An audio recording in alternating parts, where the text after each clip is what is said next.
জীবন যৌবন মম অখিল ভুবন তুমি ভরিবে গৌরবে নিশীথি নিশব তুমি রবে নীরবে হৃদয়ে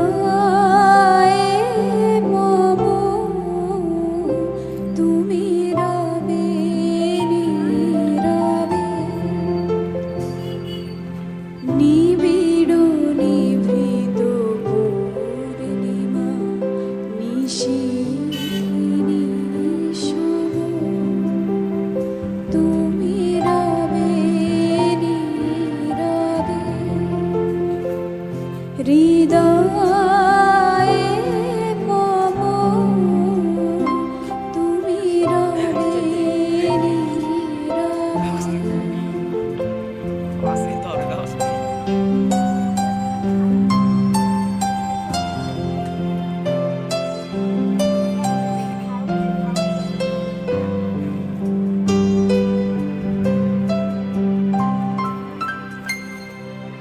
জাগিবে কাকি তবু করুণ আখি তবু অঞ্চল ছায়া মোরে রহিবে ঢাকি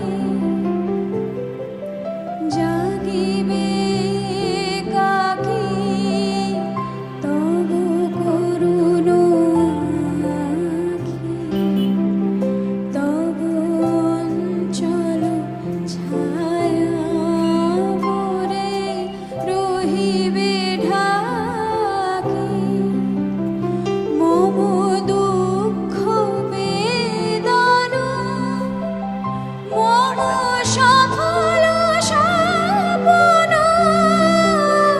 তুমি ভরিবে সৌরভে নিশীথি নিশব তুমি রবে নীরবে হৃদয়ে মম তুমি রবে নীরবে নিবিড় নিভৃত পূর্ণিমা নিশীথি নিশব তুমি রবে নীরবে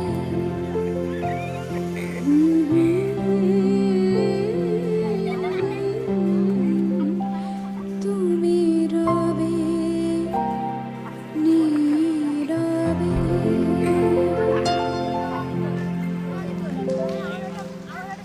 thank you.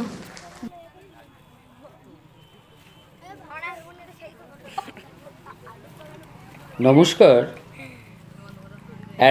@Service to man চ্যানেলের পক্ষ থেকে আমি সৌভিক আপনাদেরকে জানাই শতকোটি প্রণাম, স্নেহাশিস এবং ভালোবাসা। নিশ্চয়ই সমস্ত বন্ধুরা ভালো আছেন। আমি আজকে অনেক দিন পর আবার একটি ব্লগিংয়ে বার হয়েছিলাম এবং তার ভিডিওটি আমি আজকে আপনাদের কাছে আমি পৌঁছে দেওয়ার চেষ্টা করছি। নিজের ব্যক্তিগত কাজের জন্য অনেকটা দিন আমি ব্লগিং থেকে অনেকটা দূরে ছিলাম। যাই হোক, আজকে আমি বার হয়েছিলাম আমার নিজের ব্যক্তিগত কাজে, এবং সেই ডেস্টিনেশনটা ছিল একেবারেই বাংলাদেশ বর্ডারের গা ঘেঁষা ঘোচাডাঙ্গাতে।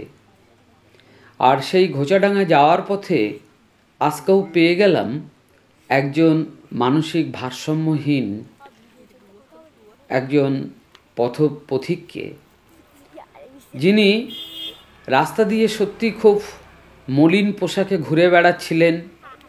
মাথায় এক গাদা চুল, এক মুখ দাড়ি, দেখেই বোঝা যাচ্ছিল বহুদিন ধরেই সে ক্ষুধার তাড়নায় ভুগছেন।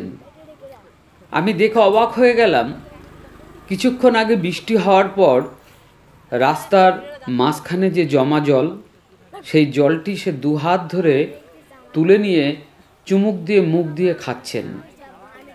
এটা দেখার পর আমি নিজের মনটাকে আর ধরে রাখতে পারিনি। সঙ্গে সঙ্গে পাশের দোকান থেকে এক বোতল জল কিনে প্রথমে ওকে খাওয়ালাম। খুব যত্ন ভরে ওকে আহ্বান করায় ও আমার কথায় সাড়া দিল। সাড়া দেওয়ার পর তারপরে ওকে সুন্দর করে আমি পরিষ্কার পরিচ্ছন্ন করলাম। আমার কাজের শুরুতেই আস্তে আস্তে আশেপাশের অনেক মানুষ কিন্তু ওখানে জড়ো হয়েছিলেন। সবাই দেখছিলেন যে তাকে আমি কিভাবে পরিষ্কার পরিচ্ছন্ন করছি।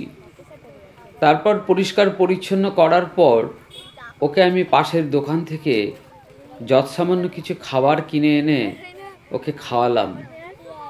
তারপর ওকে একটি নূতন নয়, একটি পুরনো ভালো পোশাক আমি ওকে পরালাম। আর এখানে আজকে আমি বলে রাখি আবারও, আমার আগের একটি ব্লগিংয়ে আমি আপনাদেরকে শেয়ার করেছিলাম যে আমার এক ছোটোবেলার বন্ধু, যার নাম হচ্ছে তাপস, যিনি এই জগতে ইহলোকে তিনি আর নেই। তিনি অনেক দিন আগে পরলোক গমন করেছেন। সে ছিল আমার ছোটোবেলার খুব পরিচিত একজন বন্ধু। আমরা একসাথে পড়াশুনো করতাম। আমরা হোস্টেলে একই বিছানায় আমরা শুতাম, খেলা করতাম, গান করতাম, কত কি করতাম আমরা। তারপর বহুদিন সেই তাপসের সাথে আমার আর যোগাযোগ ছিল না। হঠাৎ করে আনফর্চুনেটলি তাপসের স্ত্রীর সাথে আমার একদিন পরিচয় হয়ে গেল। তারপর পরিচয়ের পরে হঠাৎ কোনো একটা কারণে তার হোয়াটসঅ্যাপ ডিপিতে আমি তাপসের ছবি দেখেছিলাম। সেই ছবি দেখার পরে আমি ওর স্ত্রীকে ফোন করেছিলাম যে আপনার হোয়াটসঅ্যাপ ডিপিতে যে ছবিটি আছে, এই ছবিটি কে হয় আপনার? উনি বলেছিলেন উনি আমার স্বামী, 9 মাস আগে উনি মারা গেছেন। আমি সব বিস্তারিত জানার পরে ওনাকে বললাম যে ওনার নাম তাপস তো? উনি বললেন হ্যাঁ। কোন স্কুলে পড়তো, কি সাবজেক্ট নিয়ে পড়তো, সব কিছু জানার পরে কিন্তু বুঝলাম যে আমি যে তাপসের কথা বলছি সেটা 100% ঠিক। তারপর ওনাকে আমি সত্য ঘটনাটি বললাম যে তাপস আমার খুব ভালো বন্ধু ছিল, এবং সেদিনই কিছুক্ষণের জন্য আমি বাক্যহারা হয়ে গেছিলাম যে তাপস আমার এত ভালো বন্ধু, তার মৃত্যু খবরটুকু আমার কাছে ছিল না। একবার বুঝতে পারছেন বিধাতার কি খেলা, কে কোথায় আমরা থাকছি। আজকে এই এনাকে যে পোশাকটা আমি পরাচ্ছি, এই পোশাকটা কিন্তু আমার সেই বন্ধুরই পোশাক, তারই ব্যবহৃত সেই পোশাক। আজকের ওর স্ত্রী অনিতা, সে আমার খুব ভালো বন্ধু, যে বিপদে আপদে সবসময় আমার পাশে এসে দাঁড়িয়েছে। তো অনিতাকে এই ধরনের কাজের কথা প্রথম আমি ওকে বলেছিলাম, ও আমাকে দারুণভাবে ইন্সপায়ার করেছিল যে দাদা তুমি এই ধরনের কাজ করে চলো, এই ধরনের কাজ করে তুমি এগিয়ে যাও, মানসিকভাবে তুমি খুব শান্তি পাবে। আজকের অনিতার সেই উপদেশকে আমি পাথেয় করে আমি এখনো পর্যন্ত প্রায় 100-র উপরে এইরকম পথচারী যারা মানসিক ভারসাম্যহীন, তাদের কাছে আমি সেবা কার্য পৌঁছে দিতে পেরেছি। আমি ঈশ্বরের কাছে সেই তাপসের বিদেহী আত্মার শান্তি কামনা করি, যার সমস্ত পোশাক, ব্যবহৃত পোশাক অনিতা আমাকে দান করে দিয়েছেন তাদেরকে দেওয়ার জন্য। আমি অনিতার জীবনে সার্বঙ্গীন সুস্থতা কামনা করি।